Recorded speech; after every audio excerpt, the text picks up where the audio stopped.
Hello,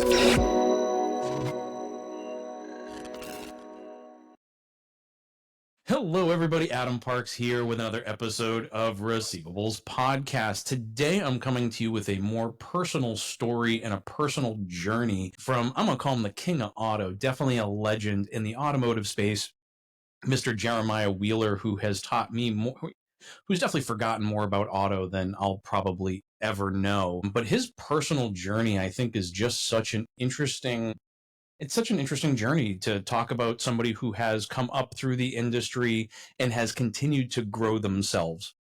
But Jeremiah, I really do appreciate you coming on and having a chat with me today. For anyone who has not had the opportunity to get to know you through the years and play some golf and go to shows and share some meals, could you tell everyone a little bit about yourself and how you got to the seat that you're in today? Thanks, Adam. I appreciate you having me. It's been a really fun journey. I started in the recovery space back in 2006, and I would consider that kind of the kickoff of my professional journey. Worked with a nationwide repossession firm. We also had a direct repossession firm that covered 6 states and operated 65 trucks across those 6 states, and we had about 165 people in a call center environment. We were servicing 18 or so of the top 20 auto lenders. And I was there for roughly 4.5 years.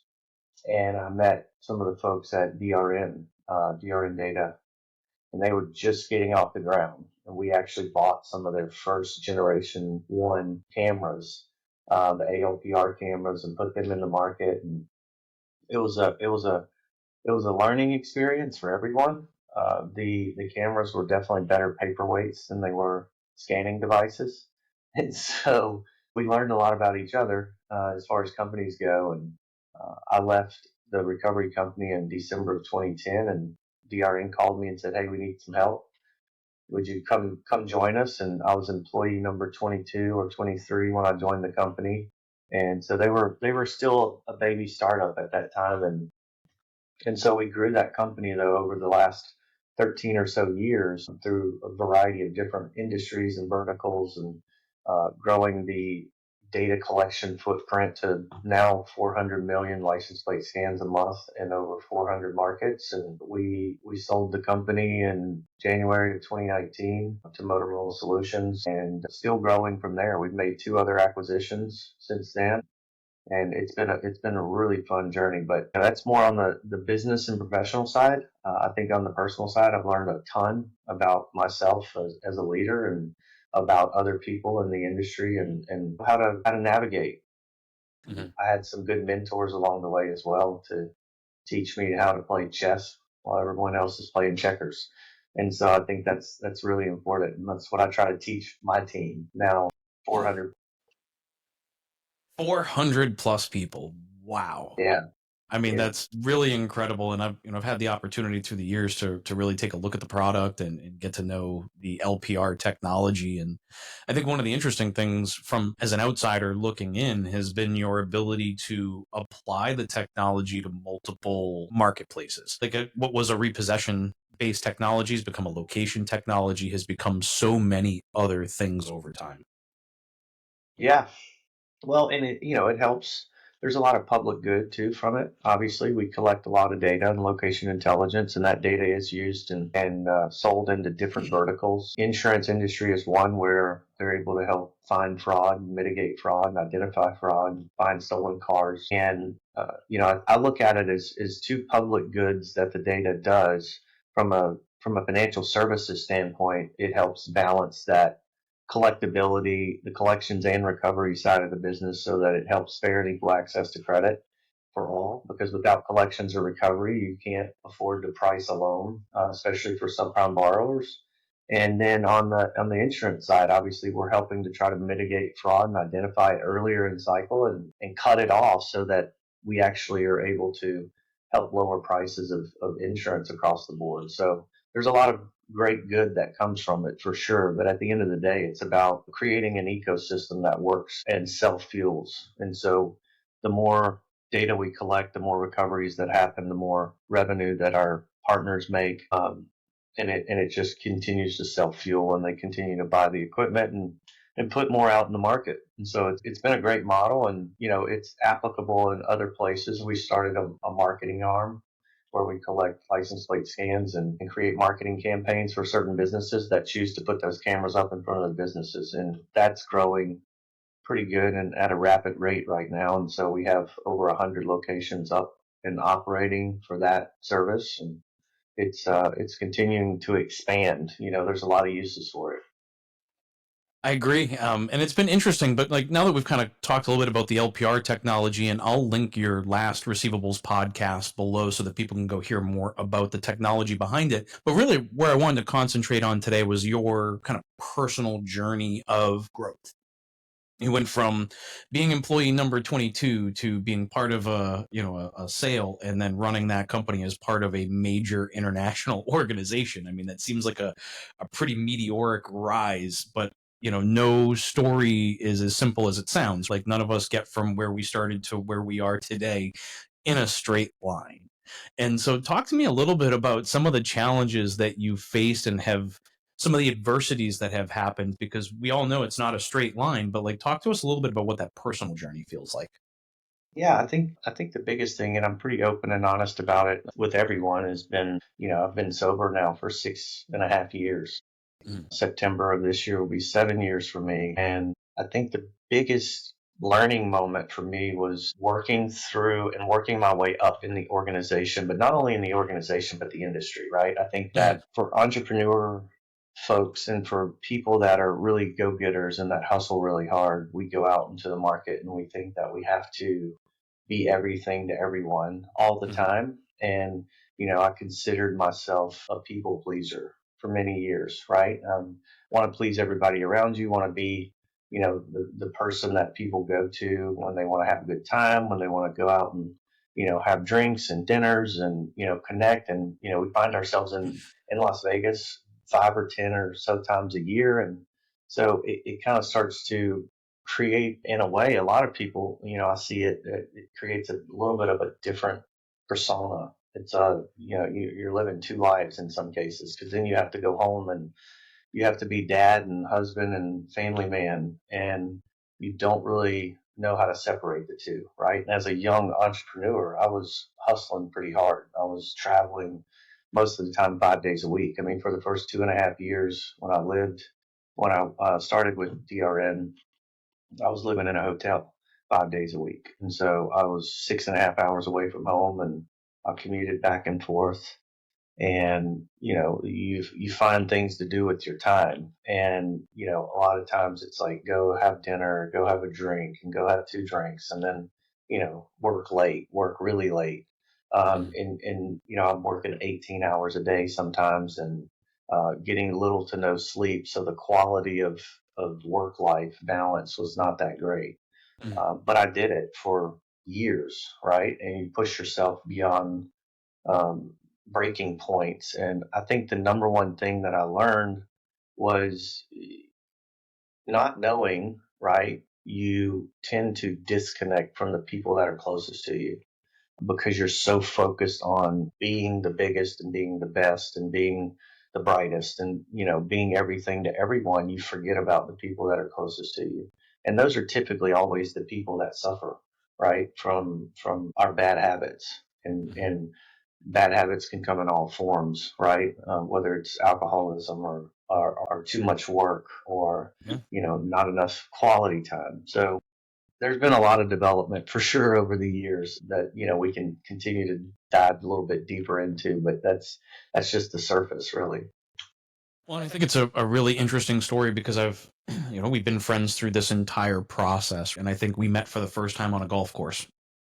Hmm. And back then, meeting on a golf course meant we were going to have some drinks and, kind of play golf or lose a Yeah. case of golf balls, I think is pretty much how what happens to me. But it's been really interesting to see kind of that evolution of a professional, because you are, from a professional standpoint, someone that I absolutely respect. Just through the years of our interactions and everything else, I think that you're one of those pillars of the both the debt collection and the recovery communities. And to be able to look at yourself and say, okay, hey, it's time to make a change, it has inspired others of us to, find that life work balance. As we were talking, we're preparing for the podcast, we were literally talking about, my daughter coming any day and kind of how I need to find that balance as well. So part of the reason that I wanted to do this podcast today was really to learn more from you, because we've had some of these discussions, but they've been in passing or hanging out for a few minutes. So I was kind of interested to bring that together. Was there a um,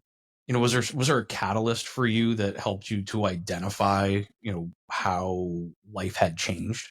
Because you don't go into it like that. Like, you've never really been just like a party animal to be a party animal. It's always been more, like you said, a people pleaser type thing. So is there anything that you kind of identified in yourself that others might want to start looking inward to maybe evaluate? Yeah, I mean, I think that the biggest catalyst for me was my wife coming to me and saying, "Hey, you have a problem, and you need to get it fixed, right?" Mm, And immediately, most people become super defensive, mm, and I don't have a problem. We went back and forth with that for a little while, and then I think the number one word for me right now in my leadership journey and my personal journey has been accountability.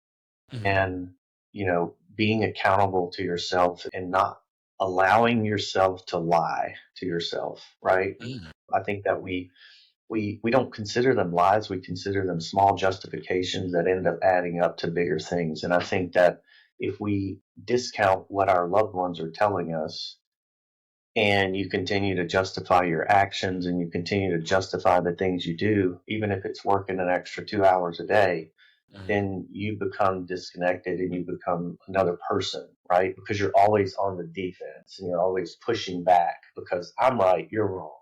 mm, And I think the biggest thing that catalyst moment that really changed everything for me was it was an ultimatum, and mm, it was like, it's either us or them.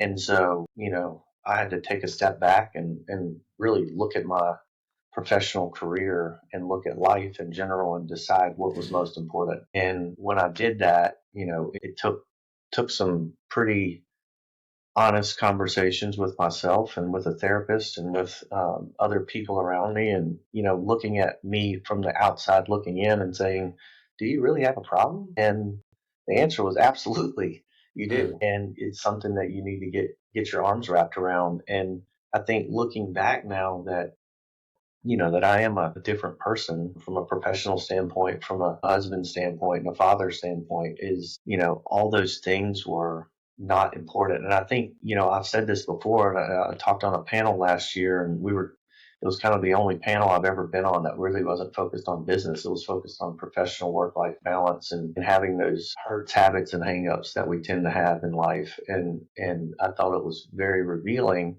And what I said was, we create identities for ourselves that we believe. This is who we are. This is who I have to be. In order to be successful, in order for people to like me, I have to be this way.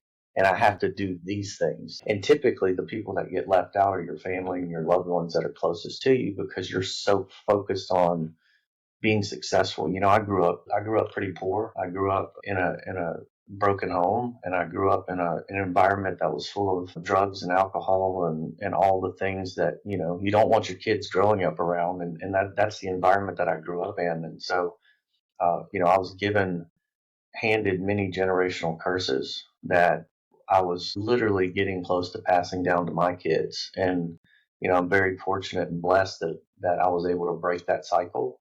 And that was the other conversation that my wife had with me was, do you want to pass along the same generational curse to your daughters and then watch them pass it along to their kids? And, you have an opportunity to break it. And so, when we create these identities for ourselves, we're so focused on pleasing other people and being the person that you think you need to be, when in reality, and that was that fear too in the back of my head, was if I change who I am and who this identity that I've built for people outside looking in, and I'm no longer the cool guy that wants to take people to nightclubs and party and hang out till three in the morning. People aren't going to like me. and people aren't going to want to hang out with me, and people aren't going to use my services or buy my product or whatever, right? You tell yourself all these little lies. Mhm. And that was the biggest fear for me, was flipping the coin or flipping the spectrum and saying, I'm going to be something different and I'm going to focus on it. And I'm not going to give up. I'm relentlessly pursuing sobriety. I'm pursuing to be a better leader, to be a better example to my kids and to my employees. And Mhm. so it took me about a year and a half, I would say, to kind of dump that old process kind of nagging at the in the back of your head of saying, you're going to be a failure, and then realizing that people actually gravitated more to the new me than they did the old me. And I continue to get example after example after example of people coming to me and saying, you know what, I've changed my life because of what I saw you doing. And so it's definitely a blessing for me, and it kind of created a true purpose, in my opinion, where I Mhm. think I finally found that, and it's great. I mean, I'm definitely happier than I've ever been. Well, and your career has skyrocketed too over that time period too. If you look at the last 6.5 years, where where you were, where your organization was, and where you are today, seems like it's a meteoric rise. And just to note that I am one of those people who is modeling themselves after the changes that you've made, seeing the success that it's brought, not just to you, but to your family around you. And as someone who's been close enough to you to spend time with your family and go do some scuba diving and other things like on a personal level, and as someone who's just starting their family, it's definitely something, and part of the reason I wanted to do this podcast today. So I'm going to take it to a little bit of a personal level for myself, and I have some additional questions, but probably a little bit more related to myself too. But how do you balance the workaholic side, right? Like it's I definitely understand the other side of things, right? The substance side, but the workaholic side is where I think I find myself struggling, and I had found a really good balance for about 2 years. And so the first 2 years that my wife and I were together, I really found a good balance of how much time I should be spending working and how much time I should be spending not working. Right. And a lot of that, we still travel a lot, but my wife was traveling with me. And so we found this kind of happy balance. But then something goes wrong, right? A deal goes sideways, whatever. And we find ourselves having to dig out of the pit. But how do you then, sometimes we have to do those things to stabilize a business or to save an organization. But how do you shift back down again? Like, how do you change modes? So I'll tell you, for me, it's 100% communication with my wife. My Mhm. wife is my balance. She's the balancer, and she's honest, brutally honest. So, in my opinion, right, you have to have that accountability partner. And, I heard another leader say one time, is like, we have to have a board of advisors around us that are our accountability partners, that are our personal advisors, that keep us grounded, that keep us honest, and that challenge us, not just in work, but challenge us in personal ways. And so when you think about doing like a 360 review with your team, right? And you're saying, give me honest feedback. Well, you're the boss. You're never really going to get true honest feedback all the time. And so, but in order for me to get honest feedback from my wife, I have to communicate with her about what I'm doing. I have to communicate with her about the business and the structure and how we're doing things and what we're working on, what big projects keep me up at night. And through that process, she understands when I need to be available more to the work side versus the family side. But at the same time, it's a challenge to say, if I'm on the phone too much after 5 o'clock, she comes to me and says, hey, you've been on the phone a lot lately. And so my immediate response is, I could take all the fear and anxiety and stress of managing all the things, right? All the problems. And I could be defensive about that and say, well, you don't understand. I got to be available. I got this problem and that problem. Or I could look in the mirror and say, accountability, honesty, she's right. And I need to shut it down, right? Because now I'm stealing from her, right? I'm taking away her quality time. And, in order to be a strong team, you have to communicate and you have to be open and honest, and not get defensive with the person that you love the most. I mean, that's the biggest thing, is like, she's looking out for me, but she's also looking out for her. and you have to respect that balance. And so, that's when really I ask for the most time. And the other thing too that I think that a lot of people have a lot of struggle with is, that personal me time, right? We think that we need me time away from our closest loved one. And that's not how I balance things. I mean, every available moment that I have in my personal life is spent with my wife, Mhm. because I neglected that for years, thinking that I had to be something that I didn't need to be. I'll never take that for granted again. And so, the only time I do play golf is typically when I'm at a work event, when I'm entertaining clients. I don't play personal rounds of golf on the weekend. I don't go to the hunting club and hang out with the boys. I don't go do all those things because I'd rather be hanging out with my wife and Mhm. talking about the next real estate investment that we're doing, or talking about the things that excite her and that make her, feel like she's part of the team. And that's the important part for me. And so I think it kind of goes to, you have to be willing to truly willing. So there's a willingness that we tell ourselves. It's like, oh, I'm willing to do things, right, that for her, or I'm willing to do things for my family, without allowing that negative nag to come into your head to say, you deserve free time. You deserve to go play golf. You deserve these things. We don't deserve a damn thing. No human deserves anything. And so the minute that you stop allowing yourself to lie to yourself that you deserve something, Mhm. the better off you'll be, right? If anything, we we deserve to be truthful with each other, and we deserve to give each other all of our time. That's what we signed up for, right? That's Yeah. the marriage, that's the bond, and those are the vows that we took. And so living that, I think, has allowed for us to become closer than I could have ever imagined, and happier than we could have ever imagined. And that's the balance. She checks me whenever it's time to be checked, and says you got to slow down, because she's kind of protecting me from myself too, Mhm. right? And we don't allow ourselves to get defensive when we call each other on our stuff. And so Empowering your partner is what I take from that. Empower your partner and listen.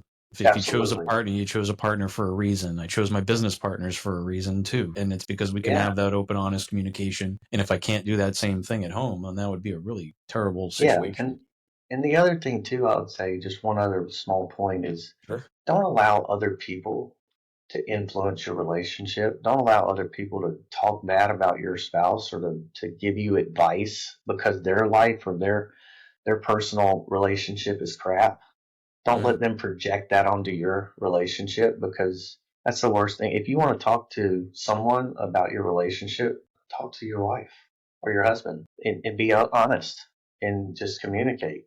It's not always going to be what you want to hear. It's not always going to be, nice and warm and fluffy.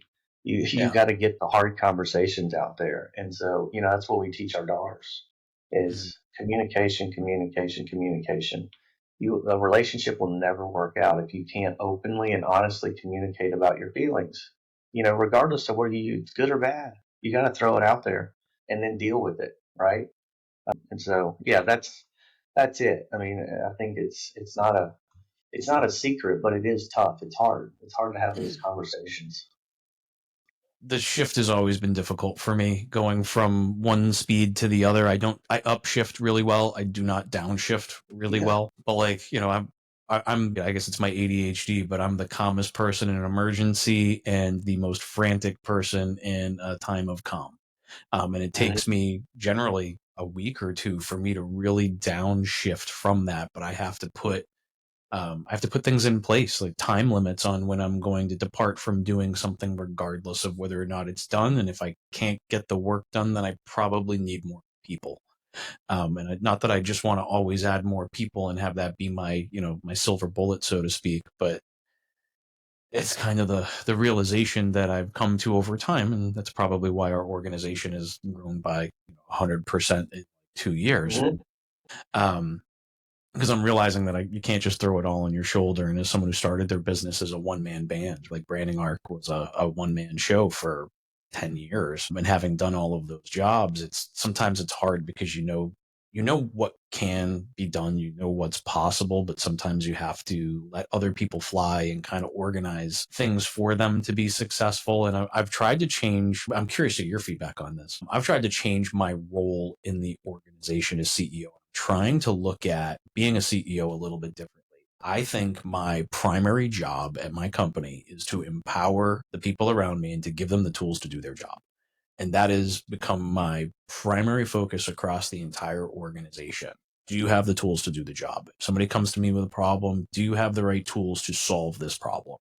And it Hmm. doesn't mean that you don't assist and you don't drive strategy and other things, but I think that's really my number one responsibility as a Well, CEO. it is, and it's that's kind of crossing the chasm, right? Where you a lot of times we cross the chasm and we never realize we crossed it, and you look back and go, "Wow, I crossed it," and I became a leader.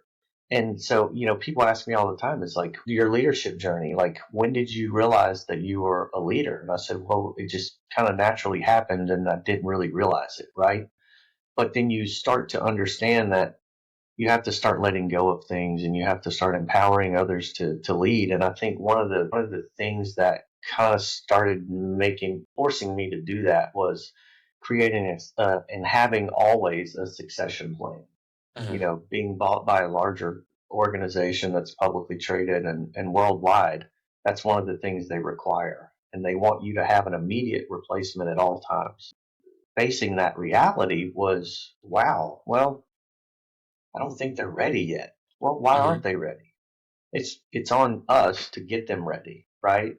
And if we're developing leaders the right way, and we're developing people the right way, and we're giving them all the tools, and we're giving them everything that's within us in terms of how we manage, how we make split level decisions, how we do those hard things and come up with those hard strategy answers to the questions that we're faced with, that's what we're required to teach our people. And so, back to that first word earlier that I used of accountability, the second word is trust. And I think trust is really important for me in trusting the people around me. I have to trust myself, first of all, that I made a decent decision and hired the right people, that I did my due diligence. And then I have to trust to let them go and do their thing, right? We hire professionals, we hire strategic, specific people for specific roles that they've trained for, that they've gone to school for, that they've done different courses for. They're ready. You just got to let them do their thing, right? And empower them, give them everything and the bandwidth to go do it. And so I think that, when we're letting go of all those things and we learn to start delegating tasks and duties and responsibilities and then telling people, I trust you to do a really good job. I trust that you're going to manage this as I would, and that you're going to manage it like it's your own, right? And I'm going to compensate you appropriately. I'm going to support you. I'm going to defend you, and I will be here for you every single step of the way.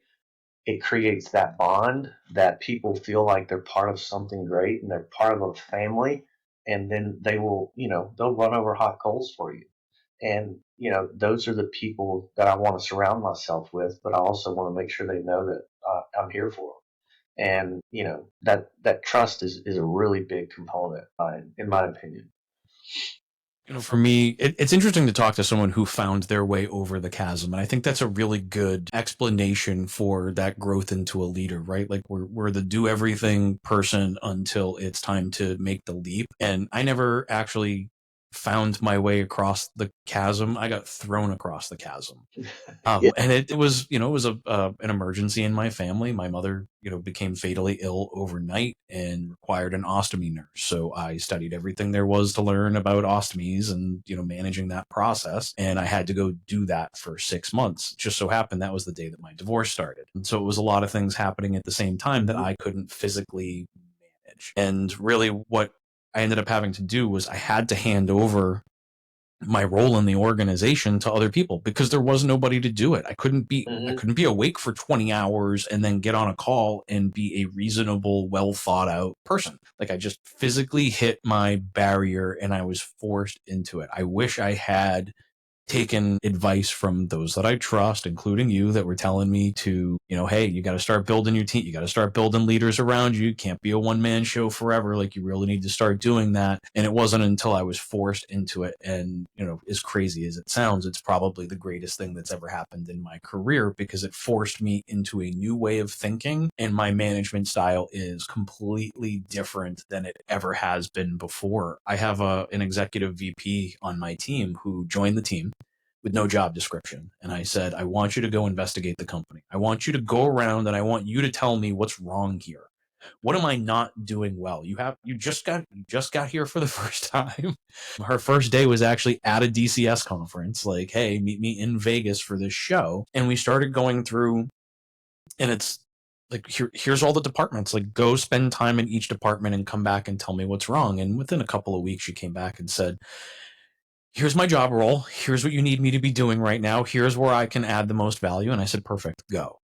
And I've been trying to empower the people in my organization ever since to be able to replace me. If I'm not hiring my replacement, I'm never going to get to the next level. I'm never going to be able to take the step back and look at the real estate investments and do the other things that I'm fully capable and should be focused on, because I'm so laser focused on the minutia.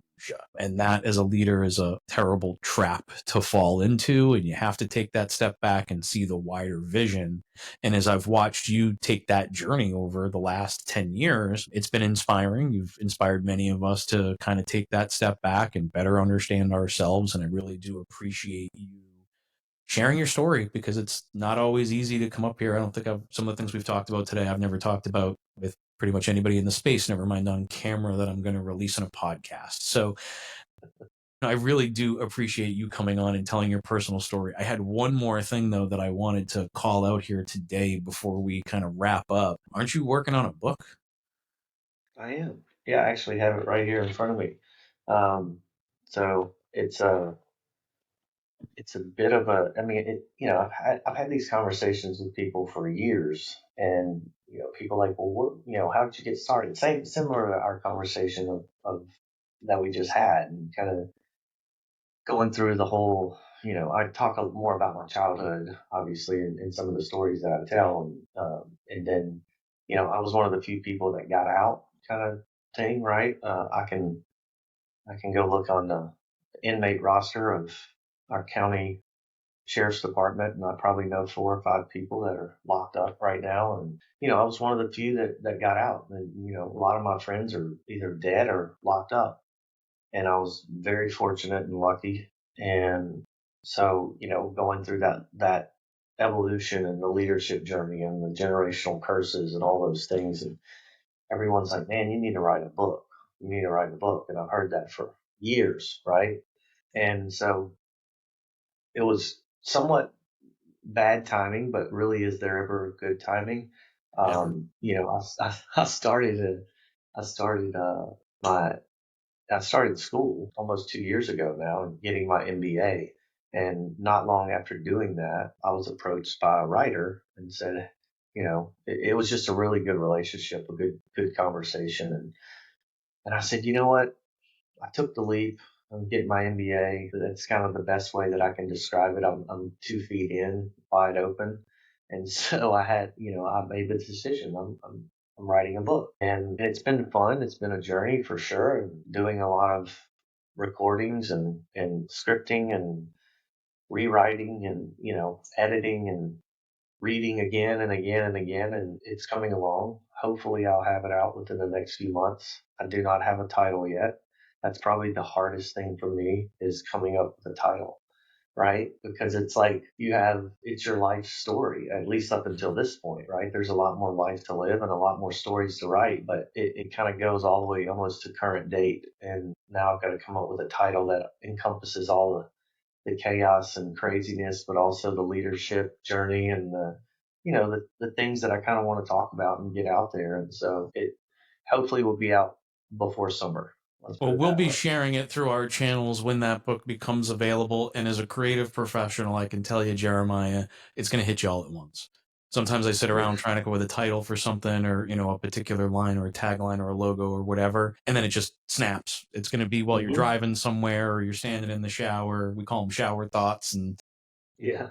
I'm telling you, that's where a lot of it comes from. It'll just hit you all at once, and it won't be when you expect it. But I really look forward to continuing to watch the journey. I want to thank you for coming on, sharing your insights, sharing your personal story, your personal journey. This is probably the best podcast I've ever done. Thank you. I appreciate you having me, and I enjoyed. Thank you for sharing as well. I think that's important, right? Uh, Only way we can ever get through things is to throw it out there. I really do appreciate. For those of you that are watching, if you have additional questions you'd like to ask Jeremiah or myself, you can leave those in the comments below and we'll be responding to those on LinkedIn and YouTube. If you have additional topics you'd like to see us discuss, you can leave those in the comments below as well. And I'm willing to bet I can get my friend Jeremiah back here at least one more time to help me continue to create great content for a great industry. But until next time, Jeremiah, really thank you so much for your insights. Looking forward to seeing you at CRS in May. Yeah, thank you. I appreciate you having me. And thank you, everybody, for watching. Thank you for your time and attention. We'll see you all again soon. Bye, everybody. See ya.